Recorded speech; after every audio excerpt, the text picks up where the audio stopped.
اللہ نے رزق و دولت میں بعض کو بعض پر فضیلت دی ہے، تو جن لوگوں کو فضیلت دی ہے وہ اپنا رزق اپنے غلاموں کو تو دے ڈالنے والے ہیں نہیں کہ سب اس میں برابر ہو جائیں، تو کیا یہ لوگ نعمت الہی کے منکر ہیں؟ اور اللہ ہی نے تم میں سے تمہارے لیے بیویاں پیدا کی اور بیویوں سے تمہارے بیٹے اور پوتے پیدا کیے اور کھانے کو تمہیں پاکیزہ چیزیں دیں، تو کیا یہ لوگ باطل پر اعتقاد رکھتے اور اللہ کی نعمتوں سے انکار کرتے ہیں؟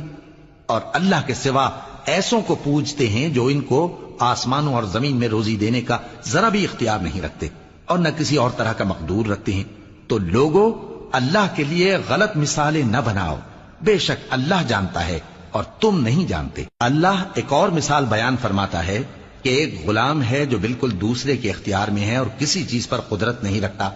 اور ایک ایسا شخص ہے جس کو ہم نے اپنے ہاں سے بہت سا مال طیب عطا فرمایا ہے اور وہ اس میں سے رات دن پوشیدہ اور ظاہر خرچ کرتا رہتا ہے، تو کیا یہ دونوں شخص برابر ہیں؟ ہرگز نہیں، الحمدللہ،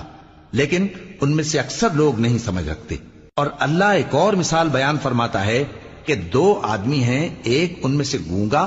اور کسی کا غلام ہے بے اختیار و ناتواں کہ کسی چیز پر قدرت نہیں رکھتا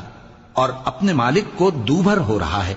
وہ جہاں اسے بھیجتا ہے کبھی اچھی خبر نہیں لاتا۔ کیا ایسا گونگا بہرا اور وہ شخص جو سنتا بولتا اور لوگوں کو انصاف کرنے کا حکم دیتا ہے اور خود سیدھے رستے پر چل رہا ہے، دونوں برابر ہو سکتے ہیں؟ اور آسمانوں اور زمین کا بھید اللہ ہی کے پاس ہے، اور اللہ کے نزدیک قیامت کا آنا یوں ہے جیسے آنکھ کا جھپکنا، بلکہ اس سے بھی جلتر۔